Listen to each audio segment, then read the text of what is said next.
Welcome to a vlog about capacity testing.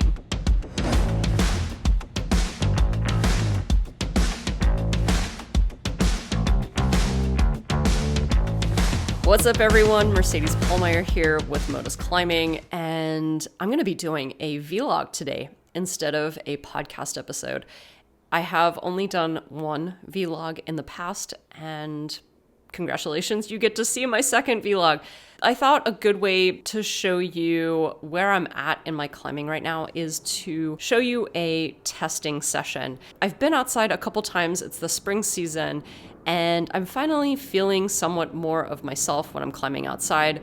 I'm getting pretty close to where I was a couple years ago before I got my elbow injury. So right now I'm working on a V8 project in Leavenworth. So I just want to check in on my capacity, because what I'm noticing is that I can give a couple really good burns and then I just drop off in my energy. So I'm going to show you how I warm up for a test like this, what I'm doing in between sets, what I'm doing in between reps, how I'm approaching this test, and why I'm doing this test. First, I want to give a big shout out to Tension Climbing for this awesome board behind me. They support my work and I truly appreciate it. I think that Tension board has really come up with the pinnacle layout. It's the Ferrari of all training boards, in my opinion, because they spent a lot of time figuring out where the holds should go, the types of holds that should be going on there. They put a lot of attention into the types of feet that are included in this set. For me, I really do love the feet. I think that's my most favorite aspect of the training board, or tension board too, is how bad the feet are, because they really do mimic what it's like to have terrible feet outdoors, which it's really hard to mimic in an indoor setting and even on a training board.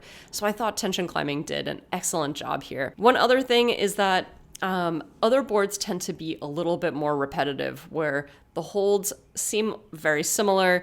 Or I used to have a Moonboard 2016, and those holds were quite tweaky on my fingers if I was climbing more than once a week on my Moonboard. And the TB2 allows me to climb 2, sometimes 3 days a week on the board, because there's such a variety. So I really appreciate that aspect of it. And it is a good addition to my mini garage here, which I call this garage the Pain Cave. So if you're ever in Seattle, I actually train people out of this mini gym. We do climbing drills, we do some lifting. I also run circuits. So if you're ever in town and want to do a session, definitely hit me up. So with the tension board, I actually decided to go with a symmetrical layout. There's 2 types of layouts that you can choose from when you get a TB2. There's the symmetrical, there's the spray. And I decided the symmetrical was a better way for me to train, because I really love movement drills. And with the symmetrical layout, you can test one side and then see how it compares to the other side. And I really love this just generally for critiquing movement, for assessing strengths and weaknesses. I have a big background in movement. I'm a movement gal and I love systems. So I would say I'm a movement and a systems gal. And so together I thought, you know what, I'm going to go with the symmetrical layout. That's going to help me best by isolating moves and then being able to integrate them later when I go into some of the boulder problems. This is also how I like to train a lot of my clients. I come from more of a movement perspective, focusing on basic movement patterns that we see in climbing, and the tension board really does allow to come up with some of these really great movement patterns. There is a drawback to the symmetrical board. Some things that I've heard is actually that the spray layout is a little stiffer in the grades, so that could be a bonus for some people. And the spray board has more variety in their boulder problems, of course. So that is definitely one aspect that I am missing from the spray. But honestly, I really love this layout. And I've had the tension board since August 2024, so almost coming up to a year now. And I absolutely love it. So if you ever get a chance to get on a tension board, I highly recommend it. And make sure that you're easing into it. And I hope today's video is actually going to show you how to ease into a training board, no matter what board it is, because this board that I have here is actually set at 41 degrees, which is very difficult to warm up on. So I have a pretty robust system to warm up on this board, and maybe that can give you some ideas on how to get started on any training board. All right, so let's talk about this capacity test and what this vlog is all about. So I wanted to test where my capacity is right now, and there's actually a lot of different ways to test capacity. It depends on the quality that you want to test. You can test your power capacity, you can test your strength capacity, you can test your endurance capacity. Really, my goal, like what I want to be able to figure out, is at what point does my mid-level drop off at? Where is my fatigue really kicking in? And does it happen all at once, or is it gradually happening over time?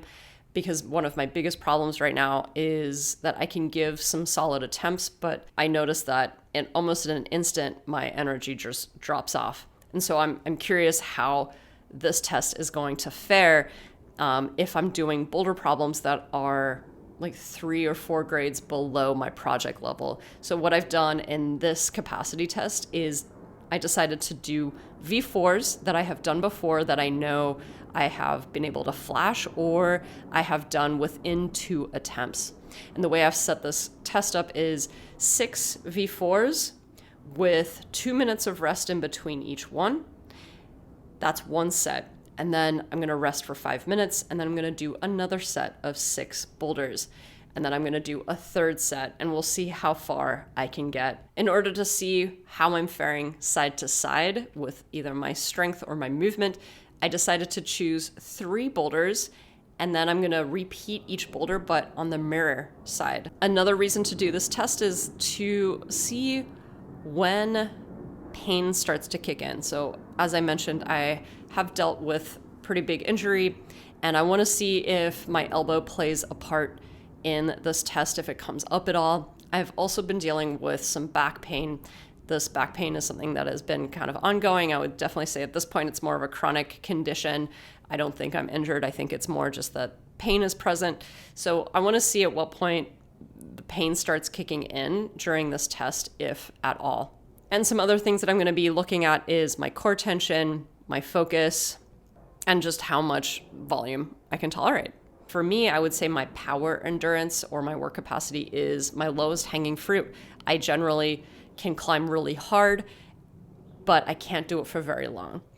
So my goal is to see how far I can get in this test and then use this test as a template for workouts going forward. So let's start with my warm-up. I have a long, elaborate warm-up. My warm-up generally takes at least 30 minutes off the wall, especially for a test. So if I'm going to be doing a testing session like this or a higher capacity session, I do spend a little bit longer warming up everything. So what I'm doing here is just starting off with some jump rope. While I love jumping, I try to have jump training in as much of my sessions as possible. And this is great for women, especially building bone density, and it just makes you more powerful. So I do a couple minutes of different patterns in the jump rope. Then I move on to some shoulder movements. I really try to work on range of motion, some muscle activation for the scapula. So there's a couple different band patterns that I like to put together. Then I move on to the lower body, doing some kicks, range of motion. I love working on the squat position. I also really love working on my horse stance and my Cossack because I'm actually not very flexible. I don't consider myself a flexible person. I've really had to work on my flexibility. And so some of these moves are now integrated into every session so that I can continue to see progress, but so that it also primes me for the moves I'm going to be doing, such as wide heel hooks. Compression moves in my lower body is a superpower of mine, and it's only getting better because I can now reach further. I can use more of my range. And then I go into some back work just to make sure that my back is feeling pretty good. It's feeling a little fatigued because I did have a pretty big weekend. I worked on my project, which is Lion's Den, and that has some really big heel hooks, and heel hooking tends to put my pelvis or something out of whack, and my back will hurt either within that session or after. So I'm going into the session feeling a little tight. I'm going to set up the climbing wall, and in between I'm going to be starting to warm up my fingers. I like to start off with a longer duration hold. This is going to be for about 20 seconds. I'm doing a 40-pound weight here, and then I'm going to be progressively increasing weight with each set and then decreasing the time that I'm holding the weight up. Now, this is called an edge lift. This is new to my regimen in the last year, and I actually really, really love it. It seems to warm my fingers up faster, maybe because it's more isolated, but I can always warm up my overhead pulling with some bar hangs, so I don't need to warm up on a regular hangboard anymore. And honestly, I really love it because there's something about a hangboard that I've just kind of come to hate, maybe because I have spent so much time on a hangboard. So I do appreciate the edge lifts now. And then I move on to a heavier edge pull. I'm doing about 8 seconds here, and this is about 65 pounds. I maxed out here. I decided wasn't going to be putting any more weight. I could decrease the time, but I'm not going to be needing max force for this testing. This is going to be more about capacity. So I feel good about where my fingers are at right now. Okay, so now let's move on to my on the board warm up. So as you can tell, my street shoes are still on, and I'm just traversing around on the board. Again, this board is fixed at 41 degrees, so it's pretty spicy. And I have a mini spray wall on the side that I can warm up on, but honestly, it's not good enough for me to really get the intensity that I need. So after some traversing, I do some iso pulls where I just pull off the ground for a second. I choose a variety of different holds, and I just pull myself off, hold for a second, and that really tends to get me activated. I love how this feels on my shoulders, on my fingers. So after about 3 sets of pulls, I do some core activation, and this is just pulling up and touching my toes on a variety of different holds. I like to do 3 to 6 touches per set, and I'll do about 3 sets before I move on. So once I've done some of those movement drills or core drills, then I'm going to go and start with a V0 on the tension board. And I'm going to be doing V0 to V3. These are all climbs that are new to me. This is a good time for me to work on some on-sighting. It doesn't really feel like on-sighting, honestly. I feel like I know what every hold feels like on this board. I like to just integrate a little bit of mind challenge and try to get on some new things, but that felt pretty good. I ended on V3. I can tell that I am starting to feel a little hungry. So after a snack and a really good warm-up, I'm actually feeling really, really good. I'm going to start the test. So what I'm going to do is pull up my playlist. I actually have this preloaded in the Tension app. What I'm going to do is just climb 1 and then set a timer for 2 minutes and then mirror that same climb on the other side. So this first one is called Compliments to the Climber. This is a tension climbing classic. It has the tiny little hold right there. There's a good variety of moves and holds on this climb, and it's not super easy. It does ask for a lot of tension and precise movement. So this was really fun. This is definitely in my top 10 favorite V4s. Actually, I would say all the V4s that I'm doing in this set are my favorite. So in between my rest, what I'm trying to do is continue to move around. Sometimes I'll be sitting down and resting, but in this first set, I am just trying to move around a little bit just to keep that blood flow, especially as this is the first set. I like to brush some holds, look at the climb, and then give it a go. So after about 2 minutes, I'm going to start hopping on again and then execute as well as I can. So again, I'm doing the mirror side of Compliments to the Climber here. And I always notice that it does feel different from side to side. No matter how fluid it feels, like, you know, on both sides, this climb actually feels totally fine and really good, but it still feels different. My next climb is called Propagation. I'm gonna be doing this on both sides as well.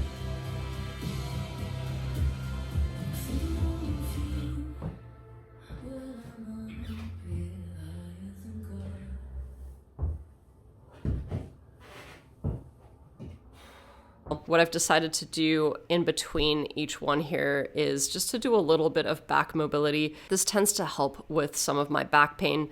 I think at this point I was like maybe starting to feel a little bit of my back, so I just started to do a little bit of movement to make sure that it's not going to hold me back this session. All right, so this next one is called Thunderstruck by Ian Sutherland. I really like this one. I think what I just noticed is that I'm actually not supposed to match on this climb. Whoops.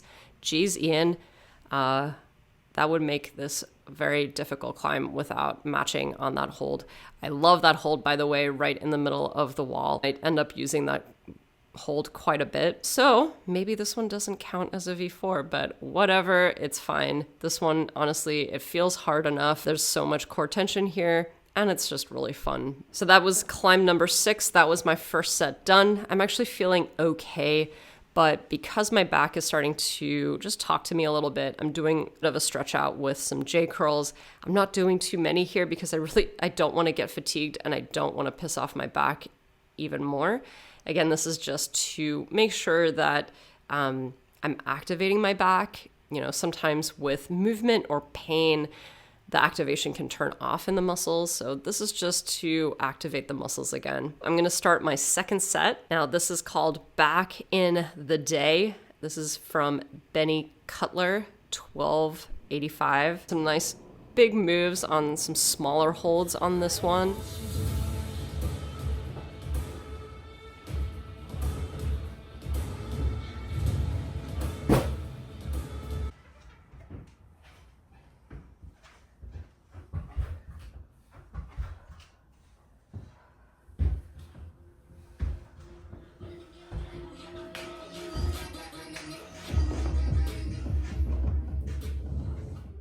My second climb for this second set is New Game by Nicholson Brendan. This is kind of fun because it has a little bit of an undercling in it, a big dynamic move going from the undercling up to that side pull. So much fun. And this is always great, having a crazy little twist at the top. That move felt a little harder than maybe it looked, just because it was so twisty.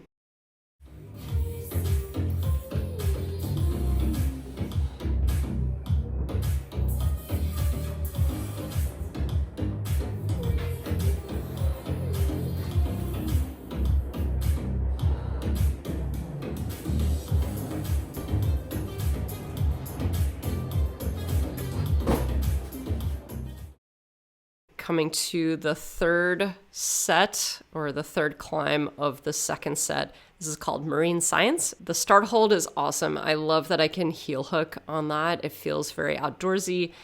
Another big dynamic move, nice shouldery moves. I actually love big shouldery moves where I have to go into a Gaston.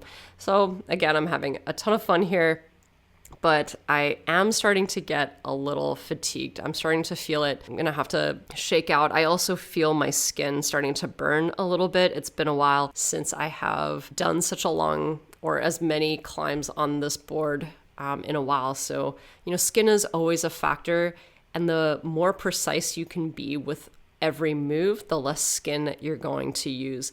And as I'm getting fatigued here, I'm definitely feeling my skin burning.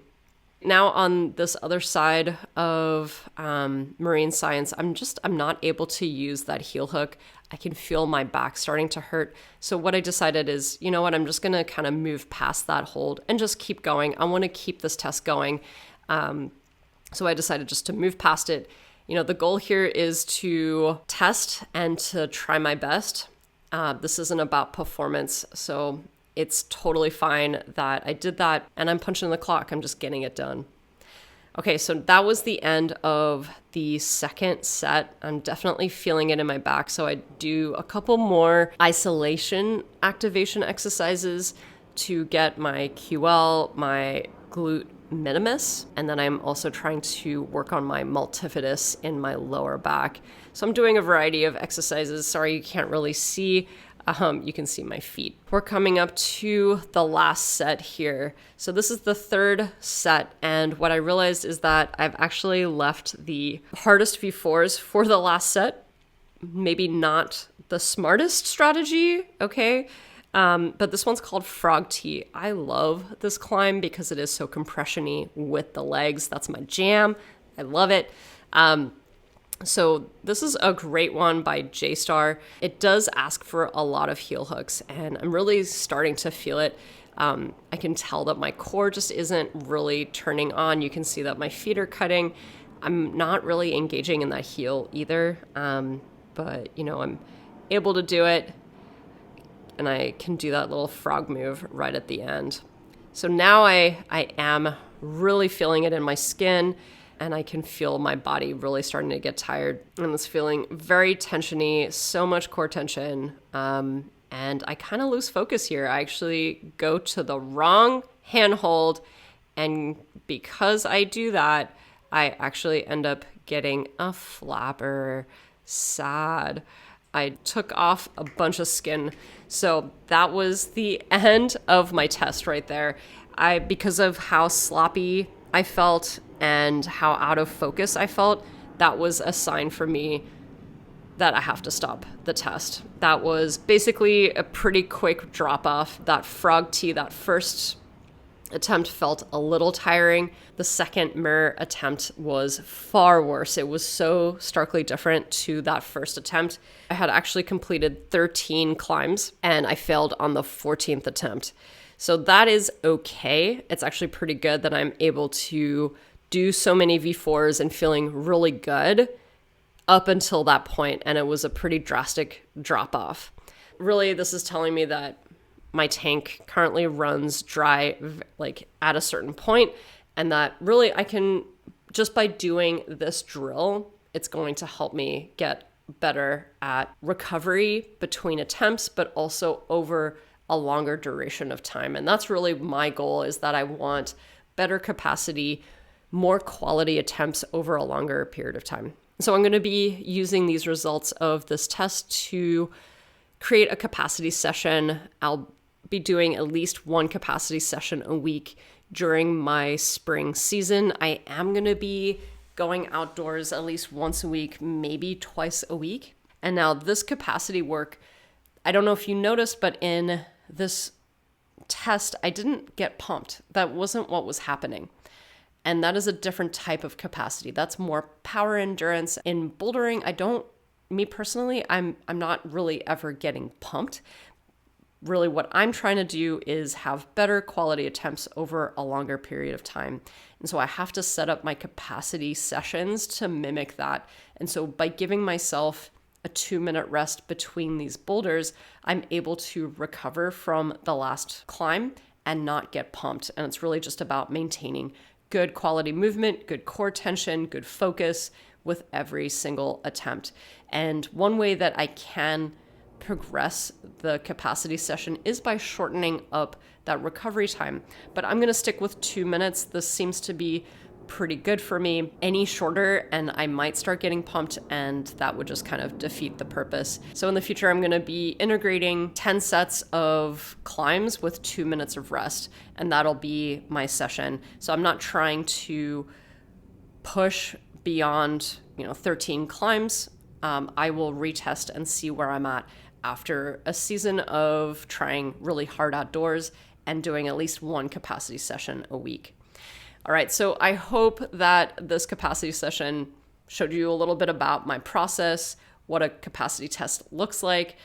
You got to see my pain cave and the awesomeness of Tension Board 2. And if you have any questions about what my session entailed, like if there was details that I missed out, because for sure I don't really know what people care about, honestly. Like to me, some of the stuff seems pretty normal to think about or do, but I understand that there's always something to be learned from everyone's session.